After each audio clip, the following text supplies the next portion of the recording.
My daughter demanded a DNA test to prove I wasn't her real mother.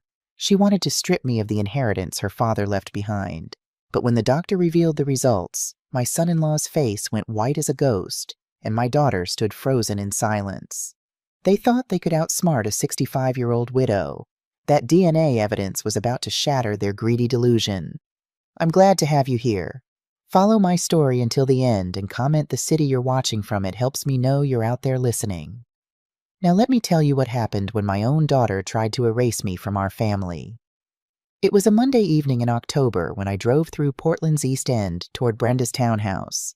The autumn air carried the scent of wood smoke and dying leaves. My hands gripped the steering wheel tighter than necessary. 2 years. It had been 2 years since Robert died, and I still reached for his hand on long drives, still turned to share observations with an empty passenger seat. Wish me luck, I whispered to the silence. The Victorian townhouses on Brenda's street glowed with warm light, families gathering for dinner, lives continuing normally. Mine felt like it was about to fracture. Samuel answered the door before I could knock. My son-in-law wore a pressed gray shirt and that practiced smile I'd never quite trusted. His dark hair was perfectly styled. His handshake would be firm and professional. I knew the kind that said, "I'm in control here." "Diane," he said. Not Mom as he'd called me in the early years. Just Diane, formal, cold. "Come in. We've been expecting you." The words sent ice through my veins. Expecting. Like I was a business appointment. Brenda appeared behind him in the hallway. My daughter, 39 years old, a high school English teacher with Robert's thoughtful eyes and a gentle soul too trusting for this world. She wore a blue cardigan I'd given her last Christmas. Her hair was pulled back in a loose bun. She wouldn't meet my gaze. "Hi, Mom," she said softly, the word barely audible. The dining room table was set for 3. A roasted chicken sat in the center, surrounded by roasted vegetables and fresh bread. The good china, the crystal glasses. Everything appeared normal. Everything felt wrong. We made small talk as we ate. The weather unseasonably cold for October. Brenda's students, one had just won a writing award. The foundation I'd been planning in Robert's name to help families with medical debt. But tension hung over the table like a storm cloud about to break. I watched them. The way Samuel's hand found Brenda's wrist when she started to speak. The way she paused mid-sentence, glancing at him before continuing. The way his jaw tightened when I mentioned Robert's name. These were small things. The kind of details you miss if you're not paying attention. But I'd been a school nurse for 35 years. I knew how to read bodies, how to spot the signs when something was wrong. Samuel set down his fork with deliberate precision. "Diane, we need to discuss something important." I weighted my water glass steady in my hand despite my racing pulse. With Robert's estate still in probate, he continued, his tone shifting into something rehearsed. "We need certainty about the legal aspects of the inheritance. There have been some discrepancies in the family records." The room tilted slightly. I set down my glass with care. Discrepancies, questions about documentation. Samuel leaned forward, elbows on the table. Questions that need to be resolved before the estate can be properly distributed. My chest tightened. "What kind of questions, Samuel?" He glanced at Brenda. Some silent communication passed between them. She looked away. "We need a DNA test," Samuel said flatly, "to confirm the legal relationship between you and Brenda, for everyone's protection." The words hit like a physical blow. A DNA test. My daughter, the child I'd rocked through nightmares, taught to ride a bike, sat beside through pneumonia at 7, was asking me to prove our bond was real. "Brenda," my voice came out steadier than I felt. "Why would you ask such a thing?" She flinched, her hands twisted in her lap, knuckles white. Samuel answered for her. "It's nothing personal, Diane, but with the size of Robert's estate, the construction company, the properties, the investments, we need proper documentation. Any legitimate parent would want to settle this." Legitimate parent. The word stung like alcohol on an open wound. I turned to my daughter, really looked at her. "Do you believe this?" Her face crumpled slightly. Tears gathered in her eyes. But Samuel's hand found hers on the table, squeezing, controlling. "Mom, it's just a formality." Her voice was small, rehearsed. "You shouldn't be afraid if there's nothing to hide. Samuel says any legitimate parent would want to settle this properly. Samuel says.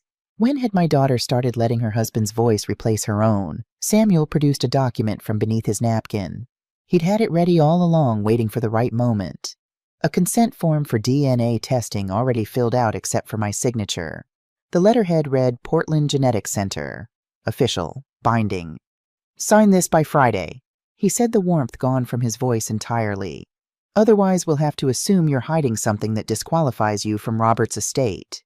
I stared at the form. Black text on white paper. Checkbox. Signature line. My whole life as Brenda's mother reduced to a legal formality. Something about Samuel nagged at me. The set of his jaw when he thought he'd won. The cold calculation in his eyes. The way he gripped Brenda's hand like a possession, not a partnership. Had I seen that look before? I'll think about it, I said, quietly standing. The chair scraped against the hardwood floor. Too loud in the sudden silence. Brenda rose too. Mom. It's all right, sweetheart. I moved around the table and kissed her cheek. Her skin was cold. She smelled like the lavender soap I'd given her, the same kind I'd used when she was little, even though she'd just asked me to prove I had the right to call her sweetheart.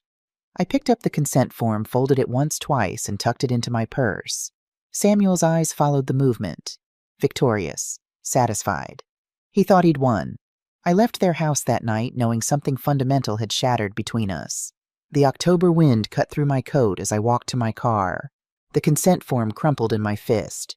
But what I didn't yet know was how deep this betrayal would go, or that the answers I needed were waiting in a letter my husband had written, sealed and hidden away for exactly this moment.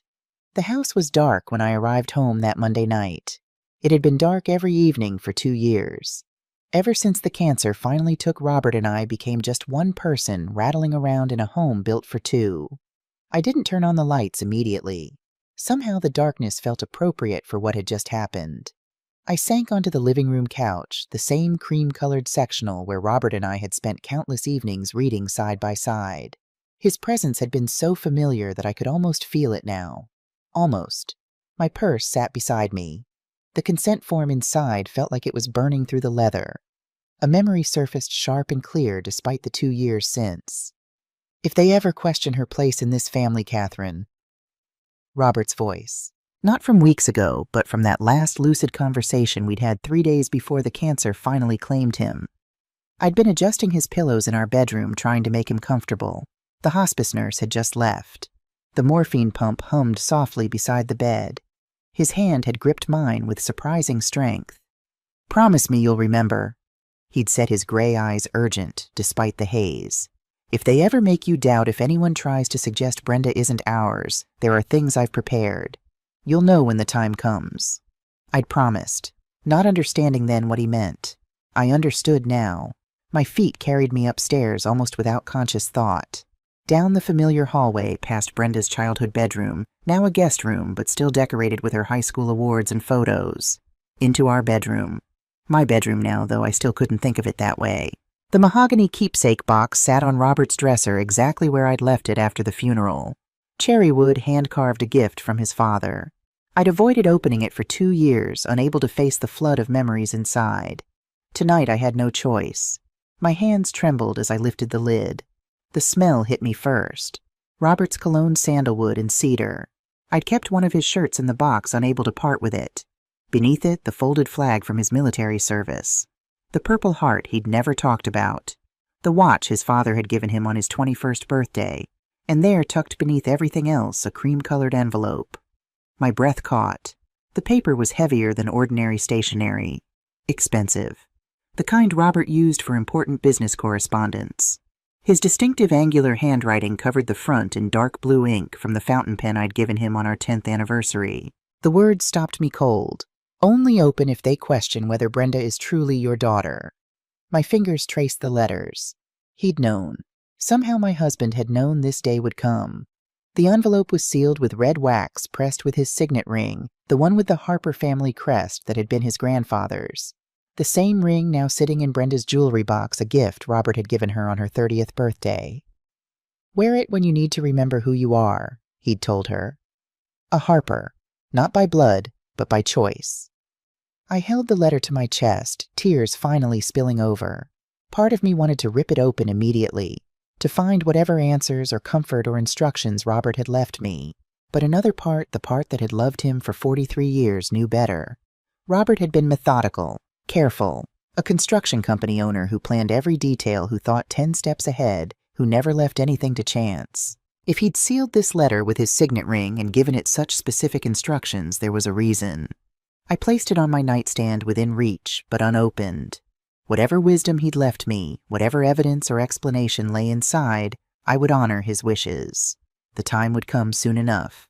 My phone buzzed, shattering the silence. Patricia Fleming's name glowed on the screen. Robert's law partner, his friend since college. The woman who delivered the eulogy at his funeral with tears streaming down her face, talking about the man who'd changed her life by believing in her when no one else did. I answered on the second ring. Patricia. Diane. Her voice was tight with an urgency I'd rarely heard from the usually composed attorney. We need to talk. Tomorrow morning. There are things Robert left behind. Things you need to see before Friday. Before I had to sign that consent form. What things, I asked, though I already suspected the answer. Not over the phone. A pause. Papers rustling in the background. Come to my office at 9. And Diane? Yes. Bring that envelope you found. The one with the red wax seal. Robert told me about it 2 years ago. I think we're going to need it. The line went dead. I sat in the darkness of my bedroom, holding my phone in one hand and staring at the cream-colored envelope on my nightstand. Robert had told Patricia about it 2 years ago, before he died. He'd planned for this moment, but what had he seen coming? And how had he known I didn't sleep that night? Instead, I sat at the kitchen table with a cup of tea that went cold, watching the October moon through the window and trying to remember if there had been signs. Warnings I'd missed. Samuel had seemed perfect when Brenda brought him home 5 years ago. A certified public accountant from Boston. Successful, well-educated. Attentive to Brenda in a way that made her glow. Robert had been welcoming. He'd offered Samuel a position at Harper Construction, managing the company's finances. Mentorship, he'd called it. A way to bring Samuel into the family business. I'd thought it was generous. Now I wondered if Robert had been keeping his enemies close. The kitchen clock ticked toward dawn. The consent form sat on the table before me, smoothed out now from where I'd crumpled it. Friday, 4 days to sign it. Or to figure out what Robert had been planning. Tuesday morning arrived with gray skies that matched my mood. I'd managed 3 hours of sleep, plagued by dreams of Robert trying to tell me something I couldn't quite hear.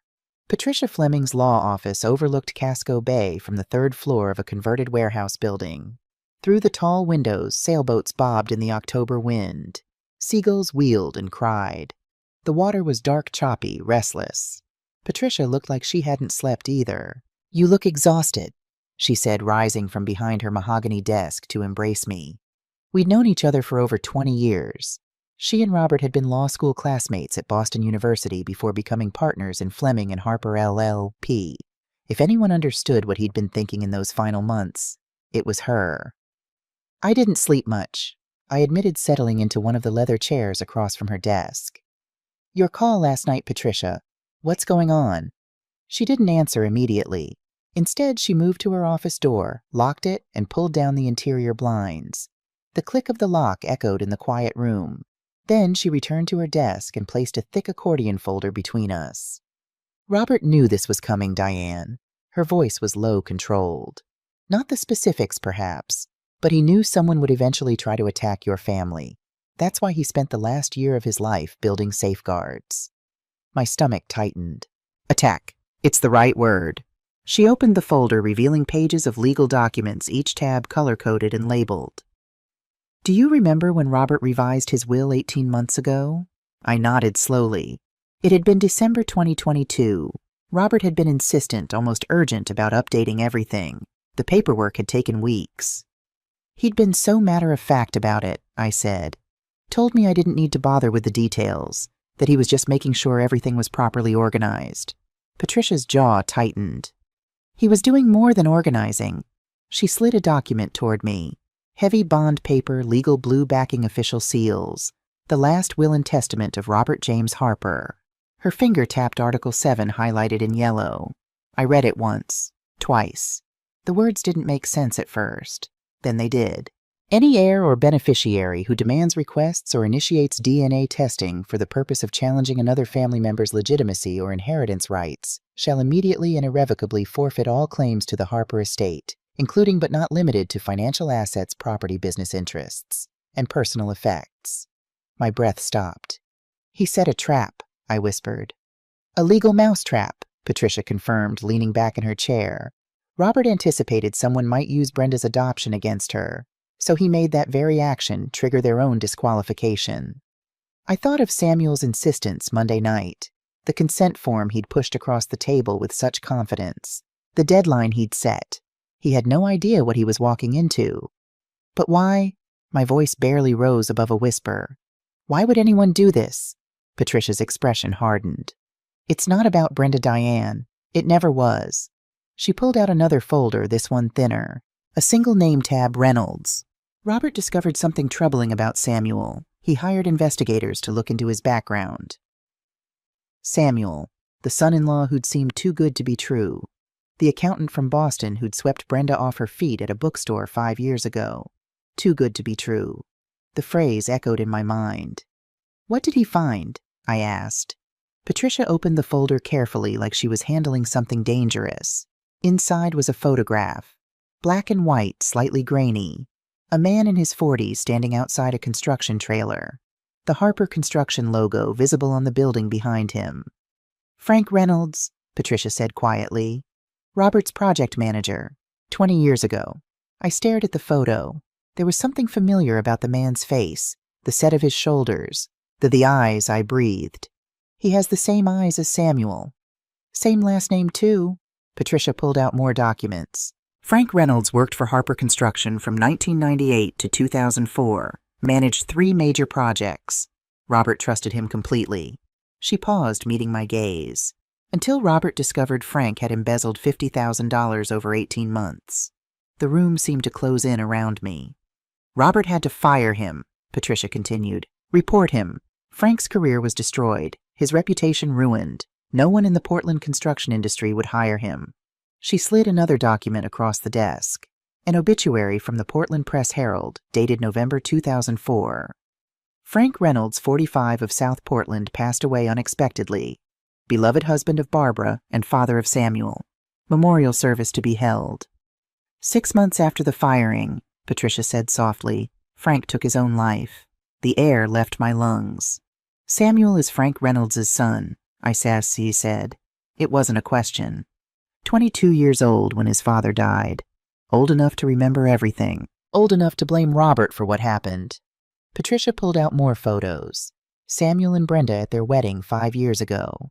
Samuel shaking Robert's hand. The smile on Samuel's face looked genuine in the photo. But knowing what I knew now, I could see something else. Something calculating behind that smile. Robert recognized him, I asked.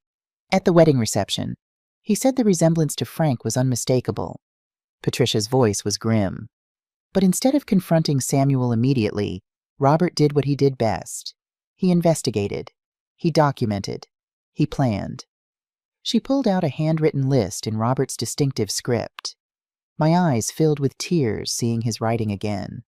The list read, David Sullivan, private investigator Sarah Mitchell, forensic accountant Gregory Bennett, adoption attorney Dr. James Anderson, genetics specialist, and at the bottom circled in red ink, Samuel Reynolds. Robert hired a private investigator, I said. 18 months ago, right after the wedding. Patricia pulled out a thick file. David Sullivan is a former Portland PD detective. Robert had him conduct a full background check on Samuel. And Samuel changed his name in 2010. He was born Francis Reynolds Jr., but legally changed it to Samuel Reynolds when he was 28, 6 years after his father's death. I processed this. To distance himself from the scandal. Exactly. He attended Boston College on a legitimate academic scholarship, got his CPA license, built a respectable career. Then in 2018, he returned to Portland. The same year Brenda joined that online book club, I said slowly, pieces clicking together. Patricia nodded. Their chance meeting at Longfellow Books wasn't Chance Diane. Sullivan's surveillance showed Samuel had been tracking Brenda's social media for 6 months before they met. My hands clenched into fists. He targeted her. Yes, Patricia's voice was gentle but firm. And Robert knew. From the very beginning he knew. But he couldn't prove intent. He couldn't protect Brenda without evidence. So he gave Samuel a job, I said bitterly. Brought him into the company. Gave him access, Patricia corrected. Access to the finances, access to company records. And then he watched. He waited. He documented. She pulled out another folder, this one bulging with papers. And Samuel didn't disappoint. My mouth went dry. What did he do? Patricia spread bank statements across the desk. Yellow highlighter marked certain transactions. Red circles emphasized amounts. Over the last 8 months of Robert's life, Samuel made systematic withdrawals from the company account. 5,000 here, 7,000 there, always with plausible vendor names properly documented. She pointed to an entry, Morrison Masonry, $6,500. Except Morrison Masonry doesn't exist, Patricia said flatly. Neither does Coastal Concrete Supplies or Portland Plumbing Solutions or any of the other vendors Samuel created invoices for. I stared at the numbers. They blurred together as rage built in my chest. How much? $95,000. The number hung in the air between us. Samuel had stolen $95,000 from my dying husband's company. There's more, Patricia said quietly. She pulled out another document, a bank account statement I didn't recognize. The money was funneled into this secondary account, opened 3 years ago, 6 months before Samuel married Brenda.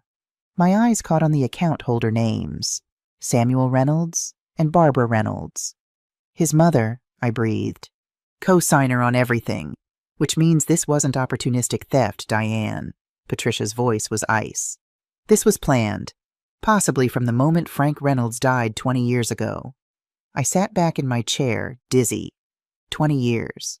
Barbara Reynolds had raised her son on hatred for my husband, fed him stories of injustice and stolen futures, taught him to see Robert as the villain who'd destroyed their family, and together they'd plotted revenge. Does Brenda know? The question escaped before I could stop it. Patricia's expression softened with something like pity. That's what we need to find out. The implications hit like a physical blow. My daughter, my sweet, trusting Brenda, was she a victim or an accomplice? Robert didn't think so, Patricia said quickly, reading my face. He believed Samuel was manipulating her, using her to get to the inheritance. She pulled out one more document, another handwritten note from Robert dated March 15th, 2023, 2 months before he died.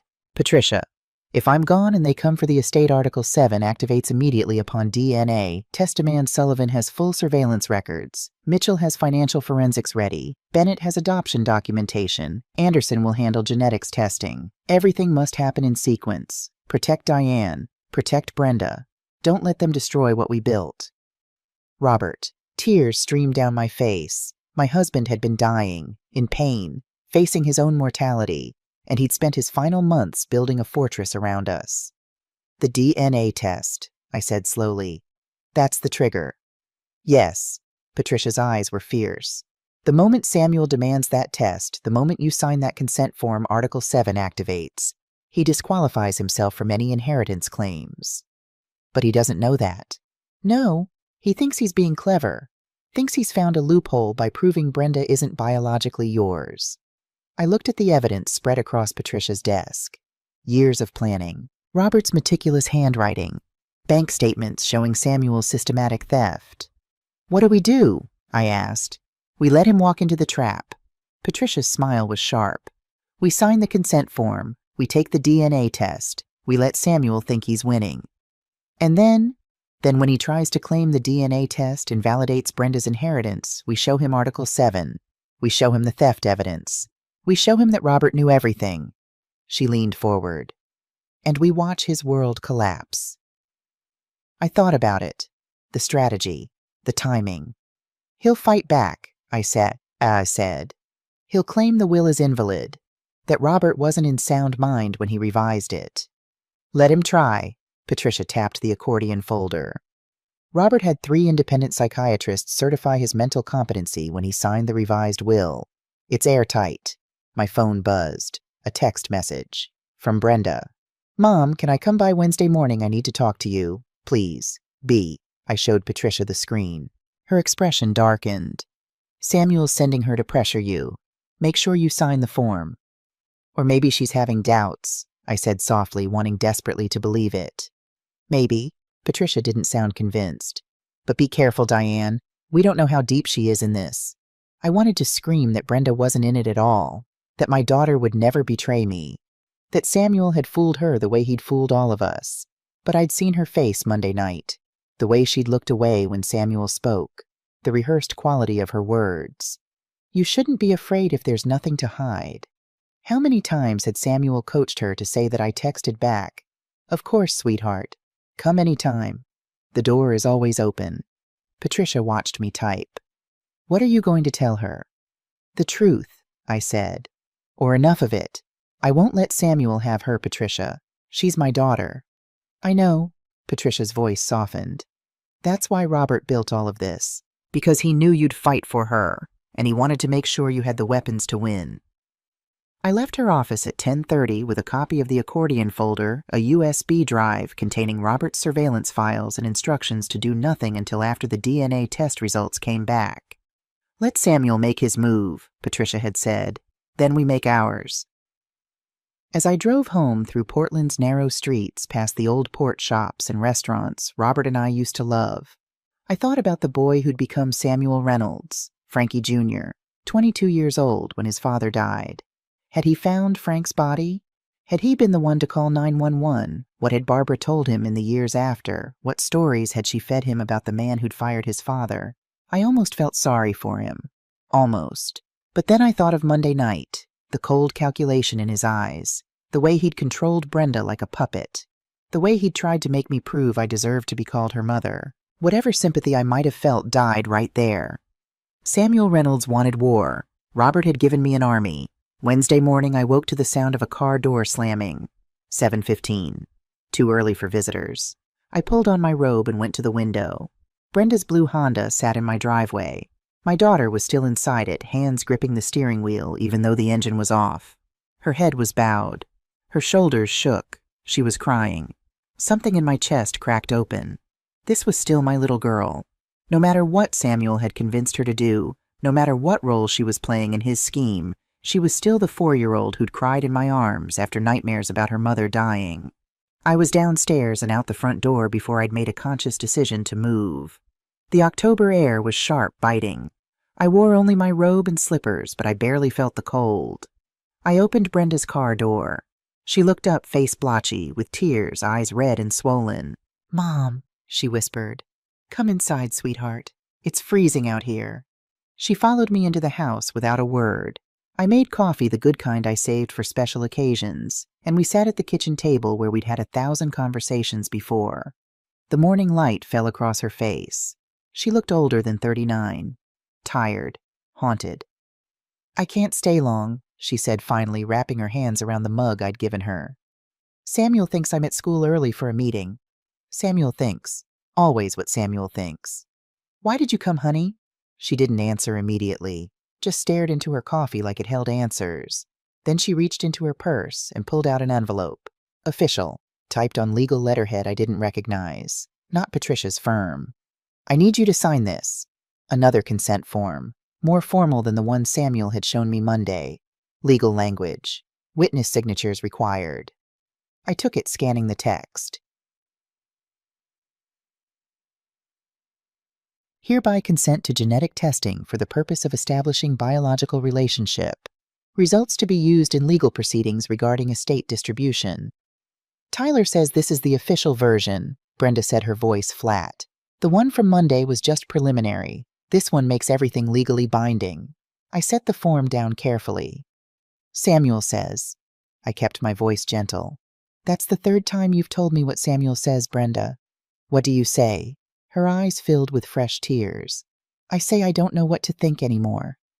It was the first honest thing she'd said since Monday. I reached across the table, covering her hand with mine. Do you trust Samuel? I asked softly. She flinched like I'd struck her. He's my husband. That's not what I asked. Brenda pulled her hand back, wrapping both arms around herself. Defensive. Scared. This isn't about trust, Mom. It's about protecting everyone. Making things clear, Samuel says, "Sweetheart." I interrupted gently but firmly. "Please stop telling me what Samuel says and tell me what you think, what you feel." For a moment I saw my daughter again, the real one beneath the rehearsed phrases and controlled responses. Her face crumpled. "I don't know," the words burst out. "I don't know what I think Samuel says this is necessary for legal protection, that it's just documentation that any normal family would do this to avoid future disputes."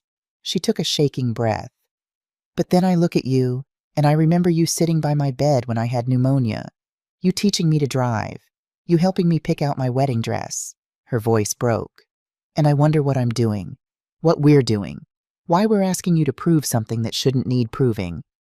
"Then why are you here, Brenda?" "Because he's my husband," she said desperately. "Because I made vows. Because when I try to question this, he gets so angry and says I'm choosing you over him, over our future, over—" She stopped abruptly, pressing her hand to her mouth. "Over what?" I prompted gently. "Over the family we could have together, the life we could build. If only I'd just trust him and stop questioning everything." My heart broke for her. This was textbook manipulation. I'd seen it in students over the years. The gradual erosion of self-trust, the replacement of your own thoughts with someone else's voice. "Brenda, honey, listen to me." I kept my voice calm, though fury burned through my veins. "Has Samuel always been like this? Or has he changed?" She looked up, startled by the question. He's been under a lot of stress, with work, with Dad's death, with the estate proceedings." "That's not what I asked." Brenda bit her lip, the same nervous habit she'd had since childhood. "He's different," she admitted finally. "The last few months especially. More controlling. He checks my phone. He wants to know where I am all the time. He gets angry when I want to spend time with you or my friends." "Has he hurt you?" The question came out sharp. No, nothing like that. He just—" She struggled for words. "He just makes me feel like I'm doing something wrong, like I'm betraying him by questioning anything, like I'm not grateful enough for everything he does for us." Classic abuser language, making the victim feel guilty for having boundaries. "Brenda," I said carefully, "what if I told you Samuel isn't who he says he is?" Her head snapped up. What if I told you your father knew something about him? Something important?" Fear flashed across her face, but also something else. Relief, maybe, like part of her had been waiting for someone to confirm her doubts. What did Dad know? I thought about the accordion folder upstairs, the evidence of theft, the connection to Frank Reynolds, Robert's meticulous planning. How much should I tell her? How much would push her away? "He knew Samuel had secrets," I said slowly, "and he made provisions to protect you, to protect both of us. Protect us from what? From the man you married, I wanted to say. From the son of a man your father fired. From 20 years of revenge planning." But I couldn't. Not yet. Not without evidence she could see and touch and believe. Instead, I picked up the pen from the table. "I'll sign the form, Brenda." Her eyes widened. You will?" "Yes." I signed my name with careful strokes. Diane Margaret Harper, the signature I'd used for 65 years. "Because you're still my daughter, no matter what any piece of paper says, no matter what any test shows." I slid the form across the table. Our fingers touched as she took it. Hers were trembling. "Thank you," she whispered. Then softer, "I'm sorry, Mom. I'm so sorry." She stood quickly, grabbing her purse, clearly fighting back tears. At the door, she paused and glanced back. Guilt and confusion and maybe regret flickering across her face. "Mom, I know, sweetheart," I said. "I know." She left without finishing the sentence. I watched from the window as her car pulled away. The taillights disappeared around the corner. I was losing her. Samuel's manipulation was working, pulling her away one small compromise at a time. But I wouldn't lose her without a fight. Robert had seen this coming. He'd prepared for it. Now it was my turn to trust him one last time. I pulled out my phone and texted Patricia. "I signed it. The game is on." Her reply came immediately. "Good. Now let's see how smart Samuel really thinks he is." I went upstairs to my bedroom. The cream-colored envelope still sat on my nightstand, the red wax seal catching the morning light. Not yet, I thought. Not until I needed it. But soon. Sleep was impossible after Brenda left. I tried lying in bed staring at the ceiling, listening to the house settle around me. But every time I closed my eyes, I saw her face at the threshold. That flicker of guilt before she turned away. "I'm sorry, Mom." "For what?" "For doubting me, for choosing Samuel, for being part of whatever plan he'd constructed." At midnight, I gave up and went downstairs to Robert's study. The room still smelled like him. Old books and coffee and the expensive bourbon he'd allowed himself one glass of on Friday evenings. His reading chair sat in the corner, a blanket draped over one arm. His favorite mystery novels lined the shelves in alphabetical order by author. I hadn't touched anything in 2 years. Couldn't bear to change it. Now I was grateful for that paralysis, because everything was exactly as he'd left it. I turned on the desk lamp and opened his laptop. The password was our wedding anniversary 081581. The screen glowed in the darkness, desktop icons appearing one by one. Robert's filing system was meticulous. Folders within folders, everything labeled and dated. I found what I was looking for in a folder simply titled B. For Brenda or Barbara, both as it turned out. Inside were hundreds of files, photos, documents, surveillance reports, all organized by date starting from September 2018, 6 years ago, before Samuel and Brenda had even met. I opened the first photo. Samuel Reynolds sitting in a coffee shop, laptop open. The timestamp read September 12th, 2018, 3:47 p.m. The location tag said Arabica, a cafe in Portland's Arts District. On his screen, clearly visible in the photo's zoom, was Brenda's Facebook profile. My hands shook as I clicked through more images. Samuel outside Brenda's apartment building. Samuel in Longfellow Books the day before their chance meeting, examining the classics section where Brenda always browsed. Samuel talking to a barista, showing them Brenda's photo, asking questions. He'd stalked her, researched her, planned their meeting down to which books he'd pretend to like. The next folder was labeled FR Background. Frank Reynolds. I opened it with dread coiling in my stomach. The first document was Frank's employee file from Harper Construction.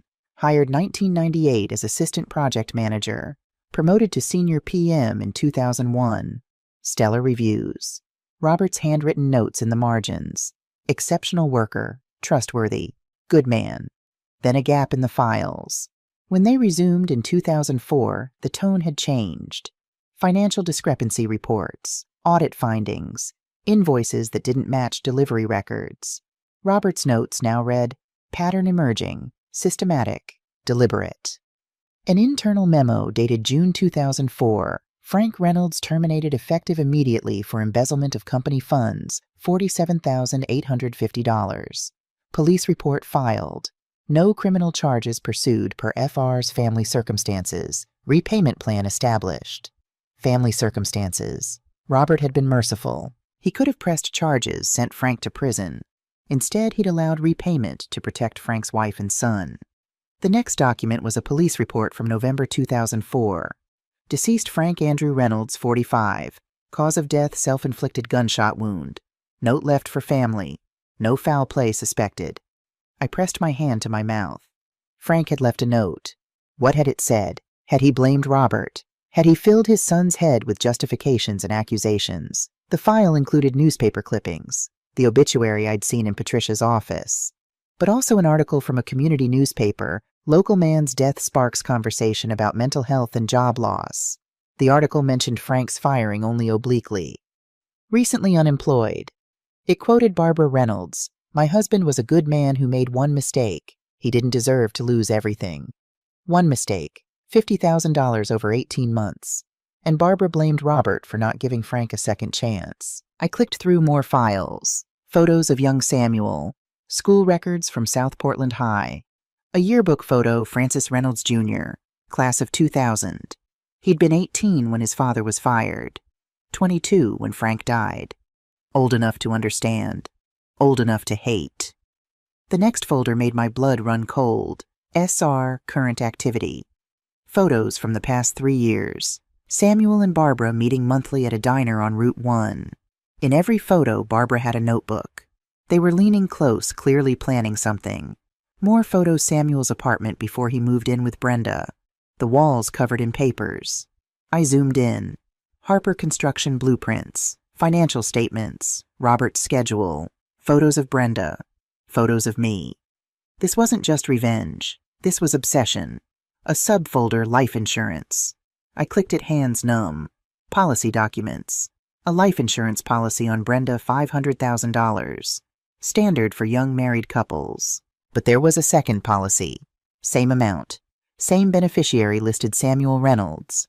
But this one had been taken out 18 months ago, before Robert got sick, and it had a second beneficiary listed in case of Samuel's death. Barbara Reynolds. I stared at the screen. Why would they need two policies, unless they were planning something? My phone buzzed again. Patricia. Did you look at Robert's files yet? I called her. I'm looking now, I said, my voice shaking. Patricia, there are life insurance policies, 2 of them on Brenda. I know, she said grimly. Keep looking. There's more. I clicked through to the next subfolder, Search History. My stomach turned. Downloaded from Samuel's computer according to the file notes. Dated over the past 6 months. Untraceable Poisons, USA. How to Stage Suicide Convincing. Life Insurance Payout Suicide Clause. Forensic Detection Poisoning. Digital Trail Deletion Methods. Oh my God, I breathed. Now you see it, Patricia said quietly. This isn't just about money, Diane. Samuel was planning to kill Brenda. The room spun. We have to tell her. Right now. We have to be smart, Patricia interrupted firmly. If we confront Samuel directly, he could disappear. Or worse, he could accelerate whatever he's planning. But Brenda is safe for now. He needs her alive until after the DNA test, until he thinks he's secured the inheritance. I wanted to scream, to grab Brenda and lock her in this house where Samuel couldn't touch her. What did Robert want us to do? I asked, forcing myself to breathe. Wait for the DNA test. Let Samuel commit to his course of action. Document everything. And in the meantime, my daughter is living with a man who's planning to murder her. A man who won't act until he thinks he's won, Patricia said. Robert's notes indicate Samuel needs the DNA results first. Needs to establish Brenda's illegitimacy before moving forward with the insurance fraud. I clicked through more files, found drafts, actual drafts of a suicide note written in Brenda's voice. I can't live with the lie anymore. Learning I was never really her daughter. It's too much. I'm sorry. Please forgive me. Bile rose in my throat. He wrote her suicide note, I whispered. Patricia, he wrote how she would die. I know, and we're going to stop him. How to? By letting him think he's winning, by documenting everything, by waiting for him to make his move. She paused. And by trusting that Robert knew what he was doing. I hung up eventually, but I couldn't look away from the screen. The evidence was overwhelming, systematic, terrifying. Samuel had spent years planning this. Not just the theft, not just the inheritance grab. Murder.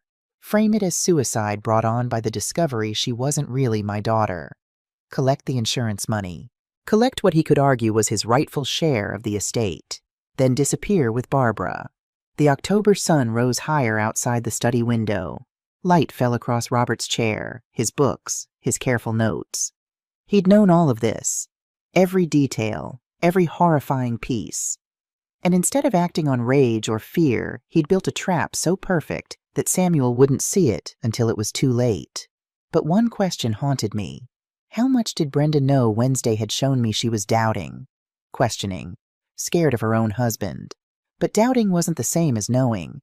If I told her everything, showed her the search history, the suicide note draft, the murder plot, would she believe me? Or would Samuel convince her I was lying, manipulating, trying to drive them apart? I needed to be careful. I needed to be smart. I needed to do what Robert had done.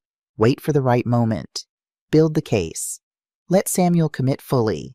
So he couldn't escape. I found one more folder buried deep in Robert's files, Friday. The date was set for Friday morning. 3 days from now, 10 a.m. at the Portland Genetics Center on Congress Street. The DNA test appointment. Robert had already scheduled it. 18 months ago. The confirmation email was in the folder along with detailed notes about procedure timing and what would happen after results came in. Results delivered 72 hours after testing, Monday approximately 10 a.m. Critical window. Samuel will believe he's won, will make his move. Patricia to reveal Article 7 immediately. Sullivan to be present with full surveillance evidence. Police notified in advance, warrants ready. Robert had choreographed every moment. My husband, the construction company owner who planned buildings down to the 16th of an inch, had built this trap with the same precision. And all I had to do was show up, sign the forms, take the test, and watch Samuel Reynolds destroy himself. I closed the laptop as dawn fully broke over Portland. The cream-colored envelope on my nightstand caught my eye. Not yet, but soon. When the moment was right, when I needed Robert's final words, I would open it then. For now I had 3 days to prepare. 3 days to protect Brenda without revealing what I knew. 3 days to let Samuel believe he was winning. It was going to be the longest 3 days of my life. But Robert had given me everything I needed, and I wasn't going to let our daughter fall into the trap meant for a predator. Friday morning arrived cold and bright. I stood in front of my bathroom mirror at 7 a.m. studying the woman looking back. 65 years old. Gray hair I'd stopped coloring after Robert died. Lines around my eyes from 43 years of smiling at the man I loved. Did I look like someone who could be erased from her daughter's life with a cotton swab? The Portland Genetics Center was a sleek building of glass and steel on Congress Street. Modern, impersonal. Exactly the kind of place where you reduced family bonds to chromosomes and markers. I pushed through the revolving door at 9:55. The waiting room smelled of disinfectant and anxiety. Gray chairs lined the walls in perfect rows. A fish tank bubbled in the corner, bright tropical fish swimming in circles going nowhere. Morning light streamed through floor-to-ceiling windows. They were already there. Samuel stood near the reception desk in a charcoal suit phone in hand. Even from across the room, I could see the barely contained energy in his posture. Anticipation. Excitement. He thought this was his victory day. Brenda sat in one of those gray chairs, staring at nothing. Her hands folded in her lap, knuckles white. She wore a navy cardigan over a white blouse. No makeup. Her eyes were red-rimmed but dry. She'd been crying, but she'd composed herself before coming here. My daughter didn't look up when I entered, but her shoulders tensed. She knew I was there. Samuel did look up. His eyes found mine across the waiting room, and he smiled. Not the practiced professional smile from dinner Monday night. This was real, genuine, the smile of a man who believed he'd won. He crossed the room, hand extended.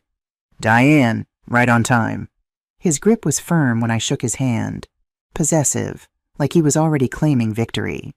Up close I studied his face properly for the first time since learning the truth. The strong jawline, the dark eyes that could be warm or cold depending on what he needed. The faint scar above his left eyebrow from what a childhood accident, a fight Frank Reynolds' son. "Thank you for being reasonable about this," Samuel said, his voice carrying that false warmth. "I know this must be difficult." Difficult. As if he had any idea. I forced myself to meet his eyes. "Let's just get it done." Brenda finally looked up. Our eyes met for half a second before she looked away. Guilt written all over her face. But something else, too. Something I couldn't quite read. "Mrs. Harper." A woman in scrubs appeared from a hallway. Her name tag read Janet Coleman, Medical Technician. "Dr. Anderson is ready for you." The examination room was even more sterile than the waiting area. White walls, metal cabinets with gleaming chrome handles, a padded examination table covered in crinkling paper. Medical equipment I didn't recognize lined the counters. Dr. James Anderson was exactly what you'd expect from a genetics specialist. Mid-50s graying hair, calm demeanor designed to put nervous patients at ease. Wire-rimmed glasses. A tie with tiny DNA helixes on it. Someone's idea of humor. "Thank you all for coming," he said, his voice professionally neutral. "I'll be conducting the testing today. The procedure is very simple, just a cheek swab from each participant, quick and painless." He explained the process in detail. How the samples would be labeled and sealed. How they'd be sent to the lab. How the results would be ready in 72 hours, Monday morning at 10 a.m. 72 hours until Samuel believed he had proof I wasn't Brenda's real mother. 72 hours until Article 7 destroyed him. "Any questions?" Dr. Anderson asked. Samuel leaned forward in his chair. "And these results will be legally admissible, can be used in probate court." "Yes," Dr. Anderson said. "The chain of custody documentation ensures they're valid for legal proceedings." Samuel's smile widened. Dr. Anderson turned to me, holding a cotton swab in a sealed package. "Mrs. Harper, if you'll open your mouth, please." The swab was rough against the inside of my cheek. Dr. Anderson rubbed it back and forth along my gums with practiced efficiency. 10 seconds. 15. Then it was done. He placed the swab into labeled vial. Diane Margaret Harper. Patient ID number. Date and timestamp. Everything official and binding. "Miss Harper," Dr. Anderson said to Brenda. My daughter stood slowly. She looked at me one more time, really looked at me, and I saw tears gathering in her eyes. "I'm sorry," she mouthed silently. Then she opened her mouth for the swab. Samuel watched the whole procedure with barely disguised satisfaction. When Janet Coleman sealed Brenda's sample in its vial, he actually rubbed his hands together. A tiny gesture. Unconscious. The gesture of a man who thought he'd won. "And you, Mr. Reynolds?" Dr. Anderson asked. "As witness, we'll need your sample as well for the record." Samuel's swab took less than 10 seconds. "Results will be available Monday morning," Dr. Anderson repeated. "We'll call to schedule your appointment for disclosure." "Can't you just email them?" Samuel asked. "For legal proceedings, we prefer in-person disclosure." Dr. Anderson's tone was firm. "Monday at 10 a.m., all parties should be present." Samuel's jaw tightened, but he nodded. We filed out of the examination room, down the sterile hallway, back to the waiting room with its fish tank and empty chairs. At the exit, Samuel put his hand on Brenda's lower back. Possessive, controlling. "Monday," he said to me. His voice had changed, harder now. "Monday we'll know the truth, and then we can move forward with the estate proceedings properly." The way he said properly made my skin crawl. "Monday," I agreed quietly. Brenda didn't say anything, just let Samuel guide her toward the door. But at the threshold, she glanced back. One look, brief, filled with something that might have been regret, or fear, or both. Then they were gone. I stood alone in the waiting room as the revolving door spun closed behind them. Janet Coleman approached clipboard in hand. "Mrs. Harper, Dr. Anderson asked me to give you this." She handed me a small card. On it, written in neat handwriting, "Everything is documented. P.F. Patricia Fleming had been here, or someone working for her, making sure everything was recorded properly, building the case." I slipped the card into my purse and walked out into the October sunshine. The trap was set. Now we just had to wait for Monday. Friday afternoon, 3 hours after the DNA test, Patricia called. "My office, now. There's something you need to see." The urgency in her voice made my stomach drop. I found her at her desk, surrounded by what looked like an explosion of paperwork. Bank statements covered every available surface. Her computer displayed multiple spreadsheet tabs. A half-empty coffee mug sat forgotten beside her keyboard. "Sit down," she said without preamble. I sat. Patricia slid a document toward me. A bank statement from Harper Construction's operating account. Numbers highlighted in yellow, amounts circled in red. "This is from March through October of last year," she said. "The final 8 months of Robert's life." I scanned the entries. Withdrawals, thousands of dollars at a time. Morrison Masonry, $6,500. Coastal Concrete Supplies, $7,200. Portland Plumbing Solutions, $5,800. Atlantic Equipment Rental, $8,100. "Robert gave Samuel signature authority 2 years ago," Patricia explained. "Right after the wedding, for succession planning, he said, training Samuel to eventually take over the financial management." She pulled up more statements on her computer. "Look at the pattern. Every withdrawal has proper documentation, professional invoices, delivery receipts, everything you'd expect from legitimate business expenses." "But they're not legitimate," I said, already knowing the answer. "Morrison Masonry doesn't exist." Patricia tapped her screen. "Neither does Coastal Concrete Supplies or any of these other vendors. I've checked state business registrations, tax records, everything." She pulled out a file folder, this one labeled Forensic Analysis. "Sarah Mitchell is a forensic accountant Robert hired 18 months ago. She traced every single transaction. The money went into this secondary account." Another statement appeared. An account I'd never seen. Samuel Reynolds and Barbara Reynolds, joint account holders. Opened August 2021, 3 months before Samuel proposed to Brenda. "They planned this from the beginning," I whispered. before the beginning. Patricia's voice was ice. Look at the deposit history. I scanned the entries. Small deposits every month starting in 2021. $200, $500. Building slowly. Then starting in March 2023, the deposits jumped. $5,000, $7,000, $10,000. Robert's money. Stolen while he was dying. $95,000, Patricia said flatly. Systematically embezzled over 8 months, while your husband was fighting cancer. The number felt unreal, abstract, like something from a movie, not from my actual life. How did Robert find out? He never stopped paying attention. Patricia pulled out a leather-bound ledger. Robert's handwriting filled the pages. This is his personal record, separate from the company books. He kept track of every major transaction manually. She pointed to an entry from March 2023. Morrison invoice, $6,500. No corresponding delivery. Check vendor. 2 days later, Morrison Masonry, business registration non-existent. Investigate further. A week after that, pattern emerging. Multiple suspicious vendors. Samuel, need full audit. I ran my fingers over Robert's handwriting. Precise. Methodical. Even while dying, he'd been protecting us. He could have confronted Samuel immediately, Patricia said. Could have fired him. Prosecuted him. But Robert did something smarter. She pulled up a document on her screen. An internal memo from Harper Construction dated April 2023. Per discussion with P. Fleming surveillance authorized. Subject Samuel Reynolds. Duration ongoing. Documentation comprehensive. He let it continue, I said, understanding dawning. He let Samuel keep stealing, keep creating fake invoices, keep digging his own grave. Patricia's smile was sharp. Because Robert knew if he acted too soon, Samuel could claim it was a misunderstanding, could destroy evidence, could disappear. She pulled out another folder, this one thick with photographs.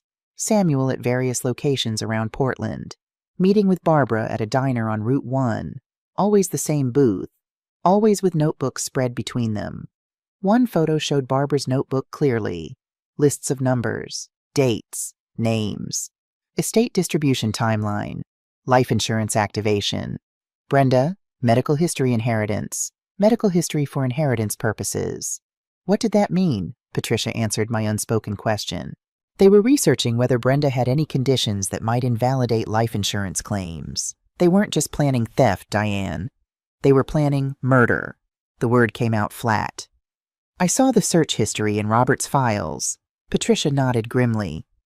Robert discovered that too, in May, 2 months before he died. She showed me another document, a printout of search queries timestamp and IP address clearly documented. Untraceable poisons available USA. Life insurance suicide, clause timeline. How long after death can poisoning be detected? Natural causes versus poisoning autopsy. My hands shook so badly I had to set down the papers. They were going to kill her, I said. Use the DNA test to establish she wasn't really mine, make her depressed about it, then poison her and make it look like suicide. Collect the insurance money, Patricia continued. Argue that as the grieving widower, Samuel deserved a portion of the estate even if Brenda was disqualified. Then disappear with Barbara and the money. She pulled out one final document, a draft, written in what was meant to look like Brenda's handwriting. I can't live with this lie anymore. Finding out I was never really her daughter, that everything I believed about my family was false, it's destroyed me. I'm sorry. Please forgive me. I love you, Samuel. Take care of Mom for me. The room spun. He practiced her handwriting, I breathed. Multiple drafts, all saved on his computer, all time-stamped, all documented by Robert's investigators. Patricia leaned forward, her expression fierce. Robert spent the last 6 months of his life building an airtight case against Samuel Reynolds, not just for the theft, for everything. The fraud, the planning, the intended murder. Does Brenda know? The question burst out. Did she know about any of this? Patricia's expression softened slightly. Robert didn't think so. His notes indicate he believed Samuel was manipulating her, using classic control tactics, isolation, gaslighting, making her doubt her own judgment. She showed me another file. This one labeled Brenda, Observations. Robert's notes, B increasingly withdrawn. Samuel controls all conversations. B asked about visiting D alone. Samuel refused. B questioning estate timeline. Samuel shut down discussion. B not complicit. Victim. Tears blurred my vision. Robert had been watching, even while dying, watching to make sure Brenda was safe, making sure she wasn't part of the plot. So what happens Monday? I asked. Monday, Dr. Anderson delivers the DNA results. Samuel thinks he's won that proving Brenda isn't biologically yours will disqualify her from inheritance. Patricia pulled out a thick document, the revised will, Article 7 highlighted in yellow. The moment he makes that claim, the moment he tries to use those results against you or Brenda, Article 7 activates. He forfeits everything. And the theft, we reveal all of it. The fake vendors, the embezzlement, the bank account with Barbara, all of it documented, all of it prosecutable. She opened one more folder. This one had a police shield on the tab. Robert filed a preliminary report with the Portland PD 6 weeks before he died. Everything documented. Warrants already drafted. They're just waiting for Samuel to commit fully. My breath caught. They've known for a year. They've been building the case for a year. Robert wanted Samuel to have every opportunity to stop, every chance to come clean. But Samuel kept going, kept stealing, kept planning murder. Patricia's voice hardened. Monday he'll walk into that conference room thinking he's about to destroy your family and steal everything Robert built. Instead, he'll walk out in handcuffs. And Brenda? We'll finally see who she married, and hopefully with time she'll heal. I thought about my daughter, the guilt in her eyes this morning, the whispered apology. She was already doubting Samuel, already questioning. Monday would shatter whatever illusions remained. What do I do this weekend? I asked. Stay calm, stay normal. If Samuel suspects anything, he might run. Patricia closed all the folders, stacking them neatly. Robert did all the hard work, Diane. He built a perfect trap. All we have to do is let Samuel walk into it. I left her office as the sun set over Portland. The October air was sharp with the promise of winter. 72 hours until the DNA results. 72 hours until Samuel Reynolds discovered he'd underestimated a dying man's love for his family. Saturday morning, I woke to my doorbell ringing. Linda Carter stood on my porch with a casserole dish and a determined expression. Don't even try to tell me you're fine, my neighbor said, pushing past me into the house. I saw Brenda leaving Wednesday morning. She was crying. And you've had that lawyer's car here twice this week. Linda was 62, a retired librarian with steel gray hair and the persistence of a bloodhound. She'd lived 3 houses down for 15 years. We'd become close after Robert died. She'd brought casseroles then, too, and sat with me through the worst nights. I made chicken pot pie, she said, setting the dish on my counter. And I'm not leaving until you tell me what's going on. So I told her. Not everything. Not about the murder plot or the fake suicide note, but about the DNA test, about Samuel's demands, about the inheritance. Linda listened without interrupting, her sharp blue eyes never leaving my face. When I finished, she was quiet for a long moment. That boy, she said finally, has the eyes of a snake. I told you that at the wedding. She had. I'd laughed it off then as Linda being overprotective. Robert knew, I said. He knew everything about Samuel, who he really was, what he was planning. And he set a trap. Yes, Linda nodded slowly. Smart man, you're Robert. Always was. She stood brushing invisible crumbs from her slacks. So Monday this Samuel thinks he's going to waltz in and take everything, and instead he gets arrested for theft and fraud. That's the plan. Good. Linda's voice was fierce. And Brenda? I don't know, I admitted. I don't know how much she knows, how much she's been manipulated versus how much she's chosen to ignore. Linda squeezed my shoulder. That girl loves you. I've seen her with you since she was a child. Whatever Samuel's done to confuse her, that love is still there. You'll get through to her. After Linda left, I couldn't sit still. I found myself in Robert's study again, looking through his files. The evidence he'd compiled. The careful documentation. One folder I hadn't opened yet. Samuel Reynolds, full background. I clicked it open. Inside were documents going back 25 years. School records, employment history, financial statements, medical records that Robert somehow obtained. I started reading. Francis Reynolds Jr., born September 1982, called Frankie until age 28. Elementary school records showed a bright kid, good grades. Some behavioral issues, fights on the playground, problems with authority. High school honor roll, but multiple suspensions for fighting. Guidance counselor notes intelligent but angry, difficulty controlling temper, recommend counseling. No record of counseling ever happening.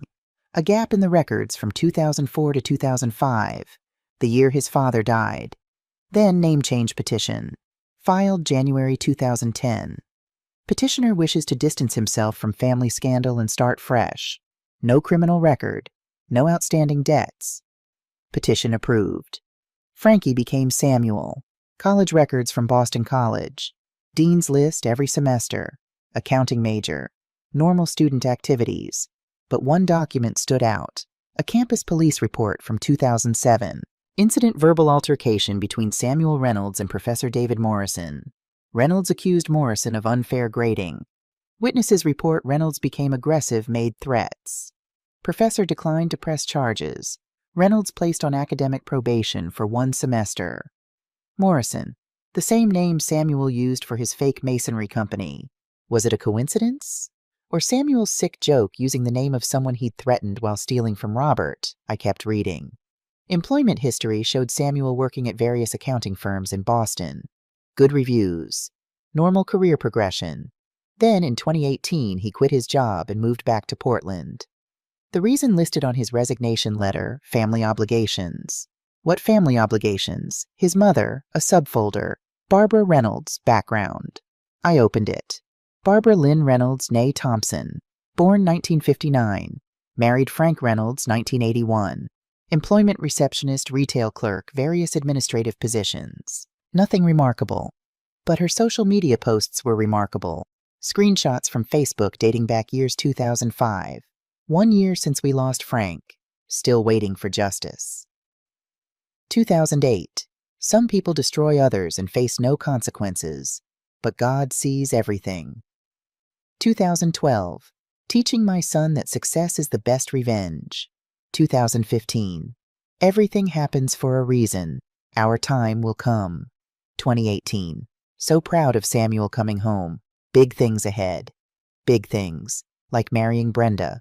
Like infiltrating our family.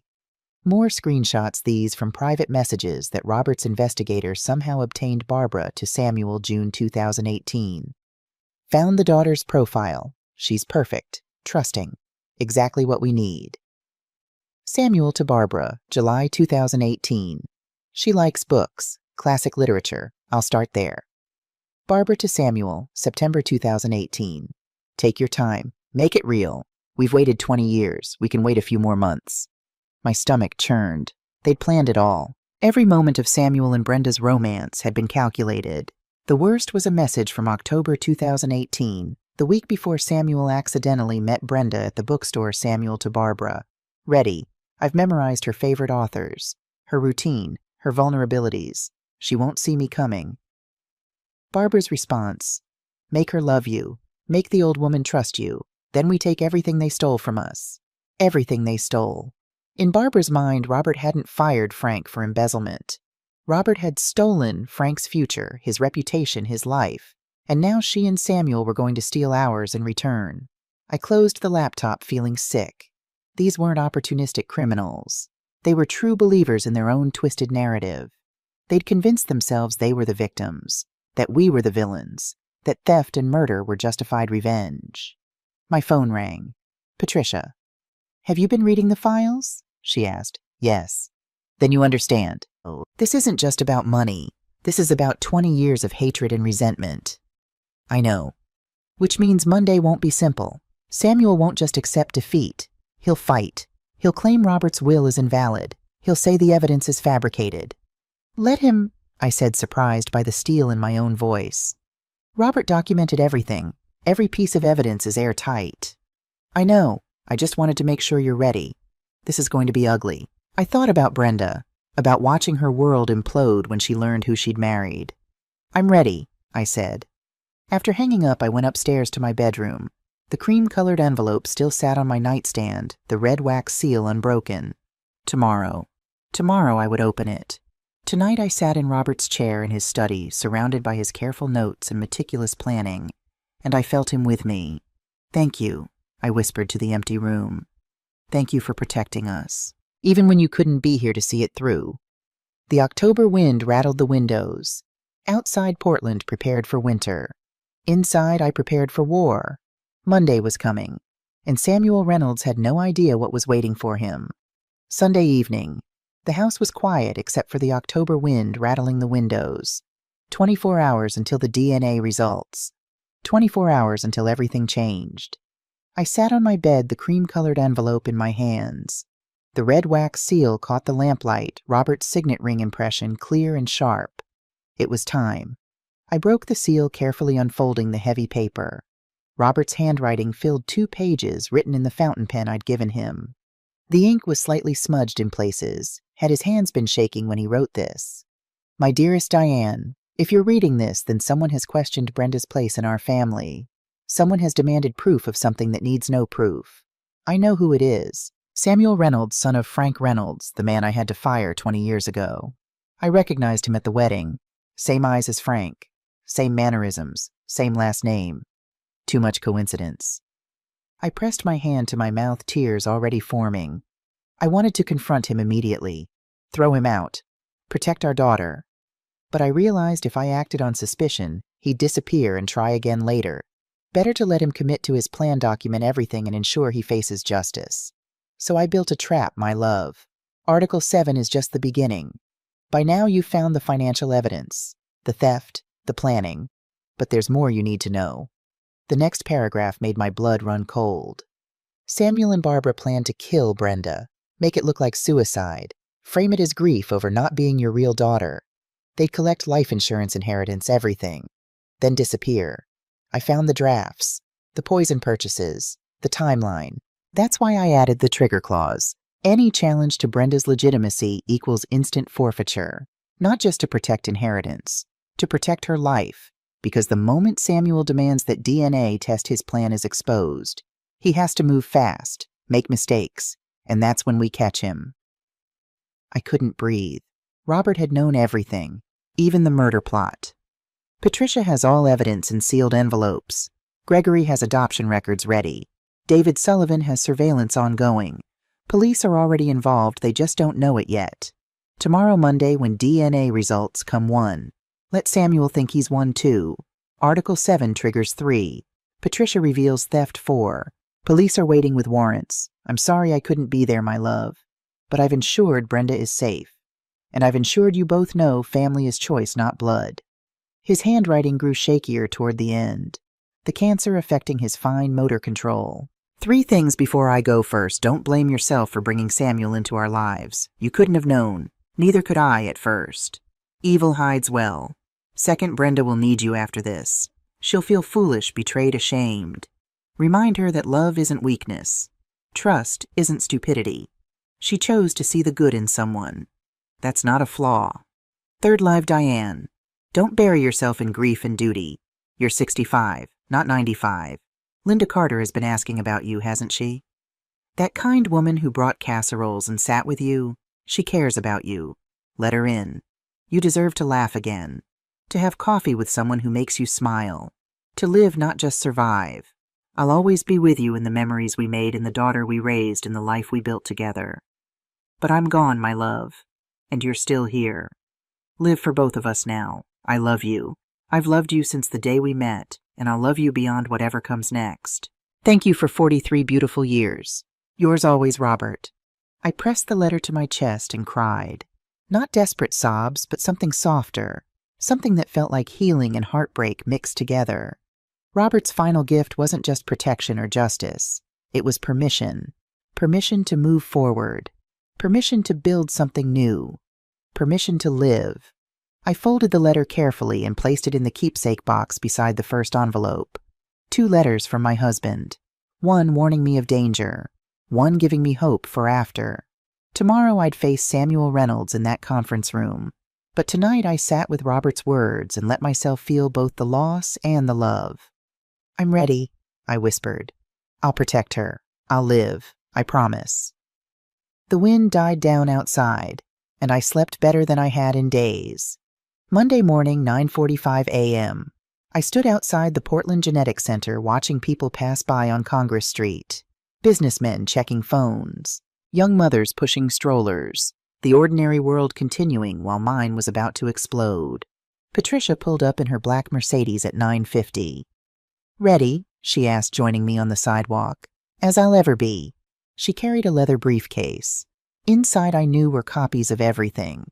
The theft evidence, the surveillance photos, Article 7, Robert's video testimony. "Remember," she said quietly, "let Samuel talk. Let him think he's winning. Don't reveal anything until the moment is right." "I understand." We walked in together. The conference room was different from Friday's examination room. Larger. A long table with 8 chairs. Windows overlooking Congress Street. A screen mounted on one wall for presentations. Samuel and Brenda were already there. Samuel stood by the windows perfectly dressed in a navy suit. His hair was immaculate. His expression was controlled, but I could see excitement underneath, like a predator about to pounce. Brenda sat at the table, hands folded, staring at nothing. She wore the same navy cardigan from Friday. Her face was pale, drawn. She'd lost weight. I could see it in her cheeks, her wrists. She glanced up when I entered. Our eyes met, and I saw it clearly now. Fear, not of me, of Samuel. My daughter was terrified of her husband. Dr. Anderson entered at exactly 10 a.m. manila envelope in hand. Janet Coleman followed carrying a laptop. "Good morning, everyone." Dr. Anderson's professional calm filled the room. "Thank you for being punctual. Shall we begin?" We all took seats. Samuel and Brenda on one side, Patricia and I on the other, Dr. Anderson at the head, like opposing armies at a negotiation table. Dr. Anderson opened the manila envelope with deliberate care. "I have the results of the DNA analysis conducted last Friday. As requested, this is a maternity test comparing samples from Diane Harper and Brenda Harper Reynolds." He pulled out a document, official letterhead, charts and numbers I didn't understand. "The analysis is conclusive," he said, his voice neutral. The room held its breath. "Diane Harper and Brenda Harper Reynolds share no biological markers. The probability of a maternal relationship is 0%. Silence. Then Samuel exploded to his feet. "I knew it!" His voice rang out triumphant. "I knew she wasn't her real mother." He spun toward me, pointing. "You've been lying for 35 years. You have no biological claim to Brenda, no legal right to the Harper estate." Brenda made a small sound, like air being punched from her lungs. "Samuel," she started. "Don't." He cut her off, still glaring at me.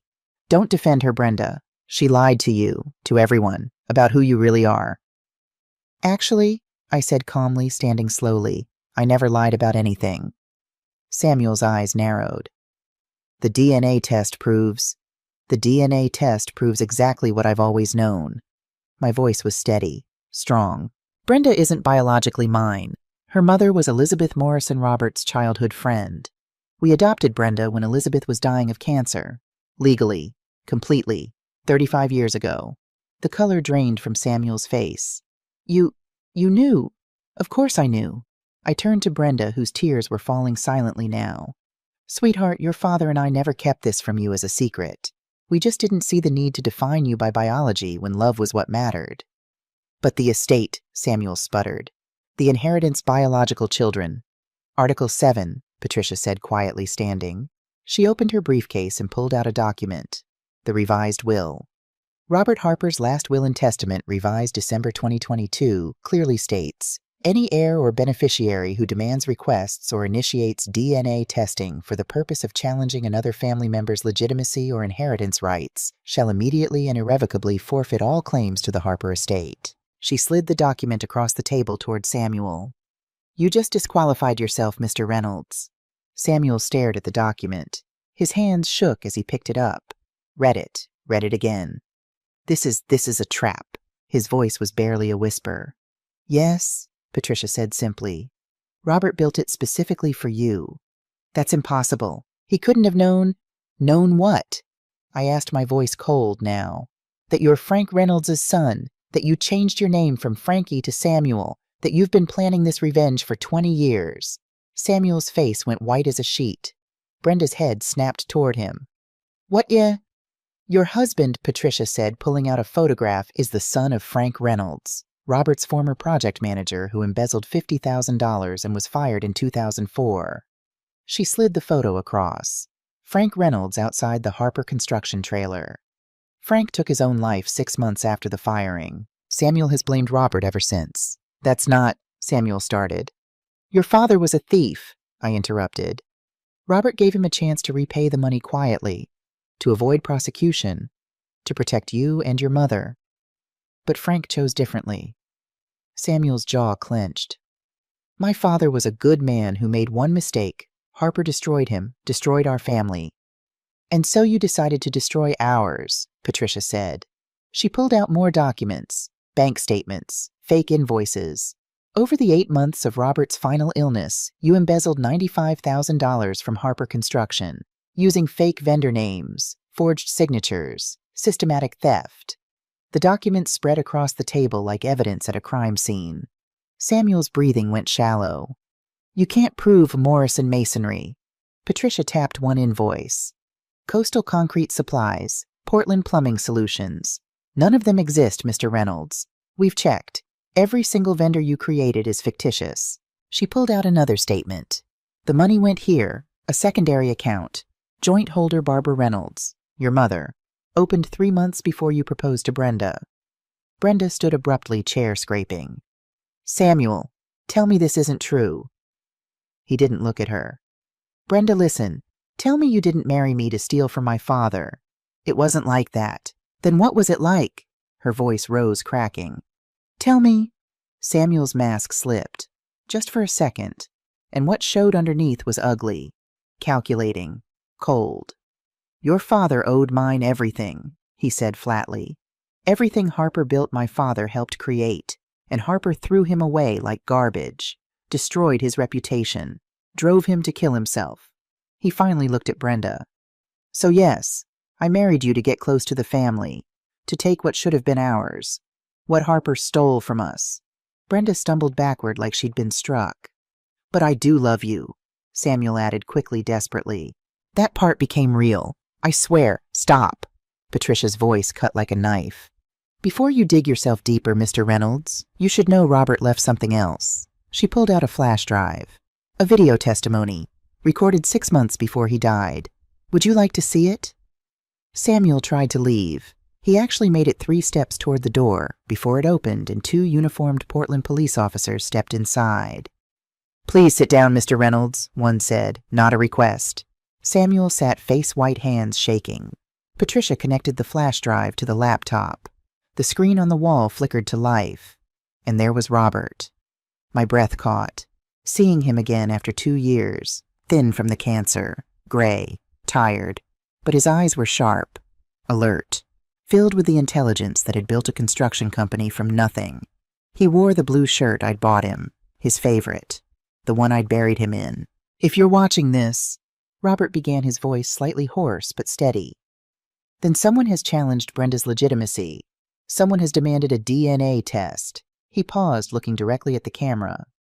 Samuel Reynolds, I know it's you. Samuel made a strangled sound.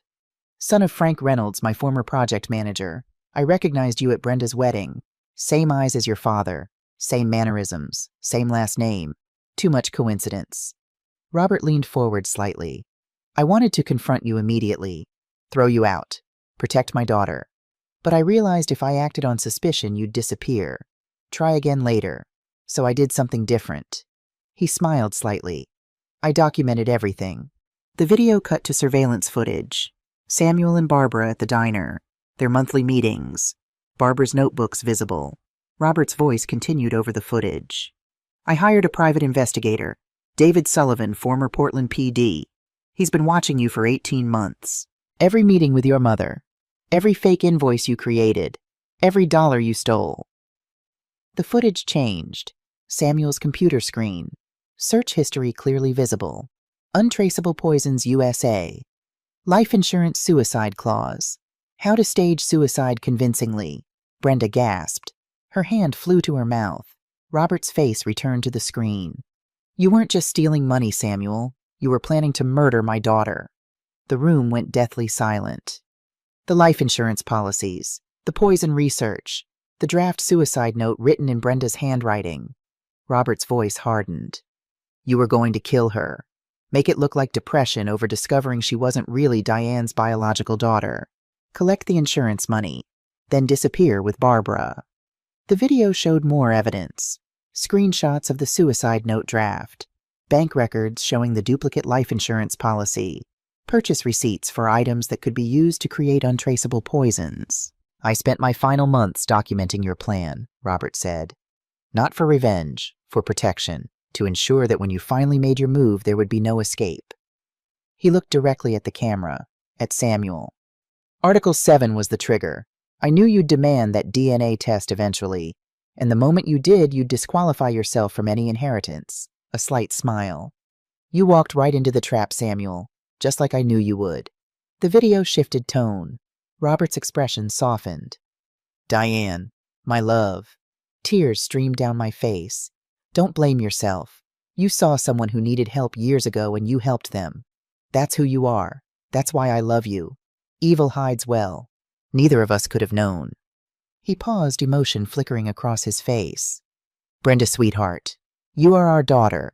Choice made us family, not blood. We chose you when you were 4 years old and your mother was dying. We chose you every single day after. Nothing changes that. His voice grew urgent. Don't feel foolish for trusting Samuel. Love isn't weakness. Trust isn't stupidity. You chose to see the good in someone. Never apologize for having a kind heart. He took a breath, clearly fighting pain. To everyone watching, I've been dying for a year, but I spent that year protecting my family from a predator. The evidence is airtight. The case is documented. Samuel and Barbara Reynolds will face justice. One final look at the camera. Family isn't blood. It's choice. It's showing up. It's protecting the people you love even when you won't be there to see it through. The screen went black. The silence in the conference room was absolute. Then Brenda spoke, her voice barely a whisper. You were going to kill me. Samuel's head snapped toward her. No, Brenda, listen. You were going to kill me. She was screaming now, standing backing away from him. The poison research, the suicide note, you wrote how I would die. I was just thinking. I never would have actually, liar. Brenda's voice broke. You married me to destroy my family. You stole from my dying father. You planned to murder me. She turned to me, face streaming with tears. Mom, I'm so sorry. I'm so sorry. I moved around the table, catching her as she collapsed into my arms. I know, baby. I know. I should have seen it. Should have known. He was changing me, controlling me, and I just, shh. We'll talk later. Right now you're safe. The police officers moved forward. Samuel Reynolds, one said, pulling out handcuffs. You're under arrest for embezzlement, fraud, and conspiracy to commit murder. Wait, Samuel stood panicked. You can't, this is entrapment, Harper set me up. You chose to steal, Patricia said coldly. You chose to plan murder. Robert just documented your choices. The officer turned Samuel around, cuffing his wrists. You have the right to remain silent. As they read him his rights, Samuel's control finally shattered completely. She's not even her real daughter, he shouted at me. The DNA test proves it. Blood is all that matters. Diane Harper has no right to that estate. I looked him in the eyes, calm, steady. I am the mother who rocked her through nightmares, who taught her to ride a bike, who sat by her hospital bed when she had pneumonia at 7, who helped her pick out her wedding dress. My voice didn't waver. I am the mother who chose her. Every single day. For 35 years. I stepped closer. Blood doesn't make family, Samuel. Choice does. Love does. Sacrifice does. The officers pulled him toward the door. And you'll have 15 years in prison to think about the difference. Wait, Samuel struggled against the officers. What about my mother? Barbara Reynolds is being arrested as we speak, Patricia said. At her home in South Portland, your co-conspirator, your accomplice. She pulled out one more document. Her diary, Mr. Reynolds. 20 years of planning revenge. 20 years of raising you to hate the Harper family. All documented. All evidence. Samuel's face crumpled. No, she was protecting me. She was using you, I said quietly. just like you used Brenda. Hatred poisoned your whole family." The officers let him out. He was still shouting, still protesting, but his words had lost all power. The door closed, and he was gone. The conference room felt too quiet after Samuel left. Brenda stood frozen, tears still streaming down her face. Patricia gathered her documents. Dr. Anderson and Janet Coleman excused themselves quietly, and I stood there holding my daughter as she shook with silent sobs. "How could I have been so stupid?" she whispered. "So blind. You weren't stupid." I pulled back to look at her face. "You were in love, and Samuel is very good at manipulation. He's been practicing since he was 22 years old. But the signs were there, the controlling behavior, the anger, the isolation." She pressed her hands to her face. "I saw him transfer money 3 weeks ago, from our joint account, and when I asked about it he got so angry, made me feel crazy for questioning him, and I just accepted it. Let it go. Because he'd trained you to," Patricia said gently. "Classic abuser tactics, gaslighting, making you doubt your own judgment, isolating you from support systems." Brenda looked at her. "How long did my father know?" "He recognized Samuel at your wedding 5 years ago. Started investigating immediately after." 5 years. Brenda's voice broke. "Dad knew for 5 years that my husband was using me, and he never said anything." "He couldn't," I said softly. "Not without proof. Not without risking Samuel disappearing and trying again later." I took her hands. "So your father spent his final year building a case, documenting everything, creating a legal trap so perfect that Samuel couldn't escape, all to protect you."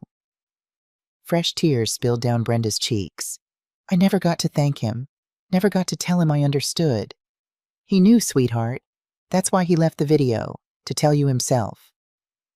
We stood there for a long moment, mother and daughter, while Patricia quietly packed her briefcase. "What happens now?" Brenda finally asked. Patricia answered. "Samuel will be arraigned this afternoon. Bail will likely be denied given the flight risk and severity of charges. Barbara, too. The trial will probably be in 8 to 10 weeks. She looked at Brenda. "You'll need to testify about the controlling behavior, about seeing him transfer money, about how he coached you to pressure your mother." Brenda nodded slowly. "I'll do it, whatever it takes." "Good." Patricia's expression softened. "And Brenda, this isn't your fault. Samuel targeted you deliberately, researched you, planned your meeting. You were a victim, not a participant." I still feel like I betrayed Mom, betrayed Dad's memory. I pulled her close again. "You didn't betray anyone. You trusted someone you loved. That's not a flaw, Brenda. That's being human." We left the genetics center together, walking out into the October sunshine. Patricia headed back to her office to file paperwork with the district attorney. Brenda and I stood on the sidewalk, the ordinary world continuing around us, people laughing, cars honking, life going on.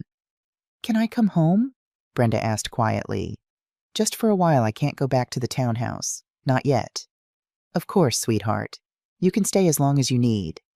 We drove to my house in silence. Inside, I made tea, the ritual that had comforted us through every crisis. We sat at the kitchen table where we'd had 1,000 conversations before. "Tell me about Elizabeth," Brenda said suddenly. "My birth mother. I want to know." So I told her. About Elizabeth Morrison, Robert's childhood friend. About the call that came when Brenda was 4. About the cancer and the dying woman's final wish. "She wanted you to be loved," I said. "Not just cared for. Loved. That's what she asked for, and we promised her we would." Brenda listened, hands wrapped around her teacup. "Do you have pictures?" "Yes. Your father kept some in his study." We went upstairs together. In Robert's keepsake box beneath the letters he'd left me were photos I hadn't looked at in 35 years. Elizabeth at 23 laughing at something off camera. The resemblance to Brenda was striking. Elizabeth holding baby Brenda, love shining in her eyes. The last photo, Elizabeth in a hospital bed, gaunt from illness, holding Brenda's hand. Brenda was 4 years old, not understanding that this was goodbye. "She was beautiful," Brenda whispered. "She was, and she loved you so much." I touched the photo. "But she knew she was dying, and she wanted to make sure you'd have a family, a real family, not just guardians. So she asked Dad. She asked us both. And we said yes before she even finished the question. Brenda set down the photo carefully. I'm glad it was you, that it was you and Dad who raised me. Even if we don't share DNA, you're my mom. You always have been. Those words, after everything we'd been through, after all of Samuel's manipulation and the DNA test and the fear of losing her. You're my daughter, I said, voice thick with emotion. You always will be.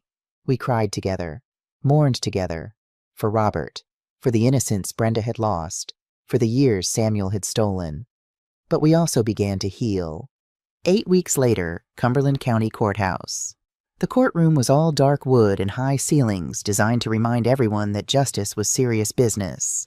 I sat in the front row behind the prosecution, Brenda beside me, Patricia on my other side. Across the aisle, Samuel and Barbara sat with their court-appointed attorneys. Both had been denied bail. Both looked smaller somehow, diminished. The past 2 months had been hard. Brenda had moved back home with me, unable to face the townhouse she'd shared with Samuel. She'd filed for divorce immediately, started therapy twice a week. Some days were better than others. The evidence against Samuel and Barbara was overwhelming. Robert's meticulous documentation, the surveillance photos, the bank records, the fake invoices, and the video testimony that had been played repeatedly, each time breaking my heart anew seeing Robert's face. The prosecution was led by Assistant DA James Morrison. No relation to Elizabeth, but the coincidence wasn't lost on me. Another Morrison involved in Brenda's story. The state calls Brenda Harper Reynolds, he announced. My daughter stood. She'd lost 15 pounds she couldn't afford to lose. Dark circles shadowed her eyes. But she held her head high as she walked to the witness stand. After being sworn in, she sat, looked directly at the jury. Morrison approached gently. Miss Harper, can you tell the court when you first met Samuel Reynolds? 5 years ago, September 2019, at Longfellow Books in Portland. Did that meeting seem accidental at the time? Yes. We both reached for the same copy of Wuthering Heights. We laughed about it, started talking about classic literature. And now, knowing what you know, Brenda's voice wavered slightly. Now I know he researched my social media, learned my favorite books, planned that accident down to the minute. Morrison showed her surveillance photos. Samuel watching her apartment. Samuel in the bookstore the day before their meeting. How does seeing these make you feel violated, used? Brenda's hands clenched in her lap. I thought someone loved me. Instead, I was just a target. A way to get to my family. The testimony continued. Brenda described the gradual changes in Samuel's behavior, the controlling, the isolation, the anger when she questioned anything. Did you ever witness him stealing from Harper Construction? Not directly, but 3 weeks before my father's death, I saw Samuel transfer $5,000 from our joint account to one I didn't recognize. When I asked about it, he became furious, said I was questioning his integrity, made me feel guilty for even bringing it up. Did you report this? No. Shame colored her voice. He'd trained me not to question him, to doubt my own judgment. I convinced myself I'd misunderstood. Morrison showed her the fake invoices. Did you ever see these? No. Samuel handled all the company finances. Dad trusted him with signature authority. Even while your father was dying of cancer. Yes. Brenda's voice broke. Samuel used Dad's illness as cover to steal from him. While I sat by Dad's bedside, my husband was forging his signature. The defense attorney, a tired-looking woman named Susan, cross-examined. Miss Harper, isn't it true that you benefited financially from the Harper estate? Yes. So you had motive to support this narrative against my client. Brenda looked at her steadily. I had motive to want my father alive, which your client's actions prevented by adding stress during his final months. Objection, Chen tried. Sustained, Judge Rachel Stevens said. Rephrase, Miss Harper. I didn't benefit from my father's death. I lost the most important person in my life. The money means nothing compared to that loss. I testified next. About the Monday night dinner, the consent form, the emotional manipulation. Did you feel threatened? Morrison asked. Not physically, but emotionally. Yes. They were asking me to prove I deserved to be called Brenda's mother. To prove 35 years of love and sacrifice with a cotton swab. I looked directly at Samuel. They wanted to erase our family bond. reduce it to genetic markers, as if biology determines love. The forensic accountant testified about the fake vendors and embezzlement pattern. David Sullivan presented surveillance evidence showing Barbara and Samuel's conspiracy. The poison research was entered into evidence. The draft suicide note. The duplicate life insurance policy. On the fourth day, Barbara took the stand in her own defense. She looked older than her 65 years. Gray hair pulled back severely, thin lips pressed in a permanent line of bitterness. "Mrs. Reynolds," her attorney began, "can you explain your relationship with Harper Construction?" "My husband worked there for 6 years," Barbara said, her voice hard, "until Robert Harper destroyed him." "Objection." Morrison stood. "Inflammatory." "Sustained. Mrs. Reynolds, stick to facts." Barbara's jaw clenched.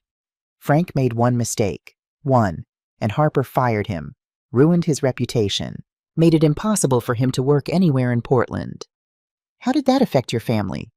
"Frank fell into depression, couldn't find work, felt worthless." Her voice shook. "6 months later, he took his own life, left me and Samuel alone." "I'm sorry for your loss," the attorney said gently. "What happened then?" "I raised Samuel to understand that the world isn't fair, that good men like his father get destroyed by ruthless people like Harper, that sometimes you have to take back what's stolen from you." Morrison leaned forward during cross-examination. "Mrs. Reynolds, your diary contains entries like 'make them pay' and 'destroy the Harper name.' Can you explain those?" Barbara's expression hardened. "Grief makes you angry." "For 20 years, yes. And you raised your son on that anger, taught him to hate Robert Harper, to plan revenge." "I taught him to stand up for himself." Morrison showed her diary entries to the jury. Years of planning, years of hatred. Coaching Samuel to target Brenda. "You used your own son as a weapon, didn't you? Taught him to seduce a woman he didn't love, to steal from a dying man, to plan murder." "We didn't—" Barbara stopped. "Samuel would never what? Research untraceable poisons, write a fake suicide note, create a murder plot." Morrison placed the evidence in front of her. "You raised your son to be a killer, Mrs. Reynolds, for revenge, for money, for 20 years of festering hatred." Barbara's face crumpled. For the first time, I saw something other than rage in her eyes. Regret, maybe, or just the realization that she'd ruined her son's life the way she claimed Robert had ruined Frank's. The jury deliberated for 4 hours. We waited in a small room off the main corridor. Brenda paced. I sat with Patricia. Linda Carter had come for moral support, sitting quietly beside me. When the bailiff called us back, my heart hammered. Judge Stevens took her seat. "Has the jury reached a verdict?" "We have, Your Honor." "On the charge of embezzlement in the first degree, how do you find guilty?" "On the charge of fraud and guilty. On the charge of conspiracy to commit murder." A pause, then guilty. Samuel's face went white. Barbara made a small sound. "For each charge, for both defendants. Guilty, guilty, guilty." Judge Stevens didn't hesitate at sentencing 2 weeks later. "Mr. Reynolds, you exploited a relationship built on trust and love. You married a woman to destroy her family. You stole from a dying man who'd shown mercy to your father. You planned to murder an innocent woman for financial gain." Her voice was steel.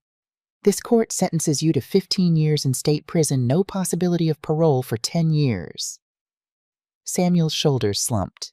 "Mrs. Reynolds, you orchestrated this conspiracy. Raised your son on hatred. Coached him through every step. You're as guilty as he is. 8 years in state prison." The bailiff led them both away. Samuel looked back once. Not at Brenda, at me. And I saw finally what Robert must have seen at the wedding. Not Frank Reynolds' son. Just a broken man who'd wasted his life on revenge that would never heal his pain. I felt no satisfaction, no triumph, just sadness for the waste of it all.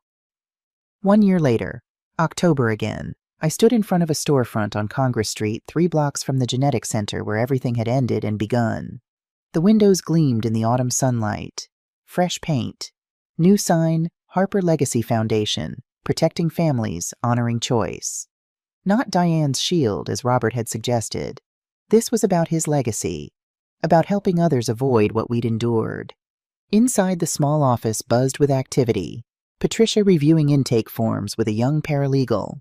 volunteers arranging informational brochures, a banner across the back wall. Family isn't blood, it's choice. Brenda stood near the entrance greeting early arrivals. She wore a navy dress and the pearls her grandmother had given her. Her hair was shorter now, cut into a bob that made her look younger, stronger. She'd completed her master's in social work over the past year. This foundation was her idea, turning our pain into purpose. "Nervous?" Linda asked, appearing with 2 cups of coffee. "Terrified," I admitted. Over the past year, Linda had become more than a neighbor, more than a friend bringing casseroles. She'd become possibility. Coffee most mornings, dinner twice a week, long walks through Portland discussing books and life and grief and hope. Robert had been right. Linda cared about me, and I'd let her in. Not as a replacement for Robert. That was impossible. But as something new, something that made me smile again. Patricia called for attention. "Thank you all for coming. A year ago, a good man's final wish began to take shape. Robert Harper wanted to create something that would protect families from financial predators, that would honor the truth that family is built on love and choice, not DNA. She gestured to Brenda. Today, that vision becomes reality. Brenda stepped forward. No tears now, just strength. My father spent his last year protecting me from someone who wanted to destroy our family. He taught us that biology doesn't define family. Choice does. Love does. Sacrifice does. She looked at me. This foundation helps families facing financial abuse manipulation predators who exploit trust. We provide legal resources, education support, because no one should face these battles alone. The room erupted in applause. Brenda moved to the ribbon stretched across the doorway, holding oversized scissors Patricia handed her. I joined her, placing my hands over hers. "Together?" she whispered. "Always," I replied. We cut the ribbon together. It fell in a silken puddle at our feet. The room cheered. Linda smiled from the corner. Patricia nodded approvingly. And in that moment I felt a warmth that had nothing to do with the October sun streaming through windows. Robert was here. Not physically, but in the work we were doing, in the daughter we'd raised, in the legacy of love and protection he'd left behind. That evening, Linda and I sat in the garden Robert had planted. The wooden bench he'd built held firm. Around us, his roses bloomed varieties chosen to flower late to hold on past the first frost, always planning ahead. "He knew what he was doing with these," Linda said, gesturing to the roses. That was Robert, always 3 steps ahead. We sat in comfortable silence, watching the October light turn everything gold. Brenda emerged from the house with a tray, tea and cookies. She'd changed into jeans and Robert's old sweater, the fisherman's knit she'd claimed after he died. "Made tea," she announced. "Linda, will you stay for dinner? I'm attempting Dad's famous chili." "I'd love to," Linda said, glancing at me. "Please stay," I added, meaning it. The 3 of us sat together as the sun sank lower. We talked about the foundation, about the 3 families we'd already helped, about Brenda's plans to expand the program. "I want to teach people to spot warning signs," she explained. "The controlling behavior, the isolation, the gaslighting. If I'd known what to look for." "You know now," I said gently. "And you're using that knowledge to help others. That's what matters." The roses nodded in the evening breeze. The grandfather clock inside chimed 6. 2 years ago, this garden had been a place of grief, where I'd come to feel close to Robert after he was gone. Now it was something else, a place of peace, of healing, of new beginnings growing alongside the old. Linda caught my eye and smiled. Brenda reached over and squeezed my hand, and I felt it clearly, true peace. Not the absence of pain, but the presence of hope. We were going to be okay. We already were. 3 months later, January, snow fell softly over Portland as I sat in Robert's study, my study now. I'd finally started thinking of it reading the latest report from the foundation. 15 families helped in 3 months. Legal resources provided. Financial predators exposed. Lives protected. Robert would have been proud. My phone buzzed. A text from Brenda. "Dinner Sunday, want to introduce you to someone. His name is Michael. He's a teacher. Patient. Kind. No pressure, just, I'm ready to try again. Love you, Mom." I smiled, typing back, "I'd love to meet him. Proud of you, sweetheart." She was healing. Moving forward. not letting Samuel's betrayal close her heart forever.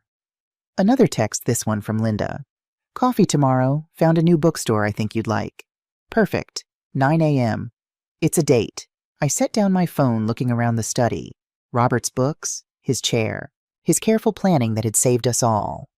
On my desk, the 2 cream-colored envelopes. I kept them there, reading them sometimes when I needed his voice. The first warning of danger, the second giving permission to live. I picked up the second one, now reading the closing lines. Live for both of us now. I love you.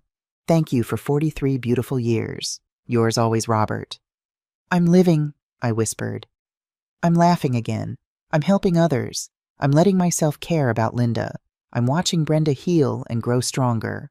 Tears fell, but they weren't bitter anymore. Thank you, my love, for protecting us, for seeing what I couldn't see, for planning ahead, even when you knew you wouldn't be there. The snow fell heavier outside, Portland settling into winter.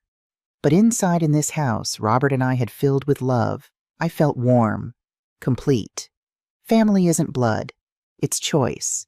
It's showing up every day and choosing to love, to protect, to sacrifice.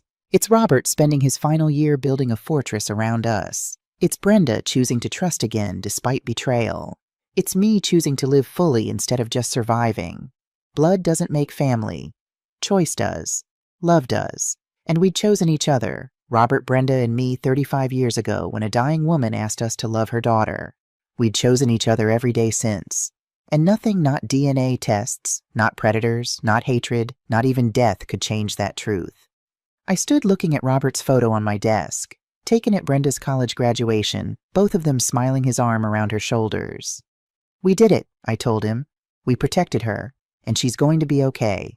The wind rattled the windows, and I could almost hear his voice. I know, my love. I always knew you would. Outside, Linda's car pulled into the driveway. She must have decided coffee couldn't wait until tomorrow. I smiled, heading downstairs to let her in. Life continuing. Love growing. Family chosen every single day. That's what makes a family. It always has been.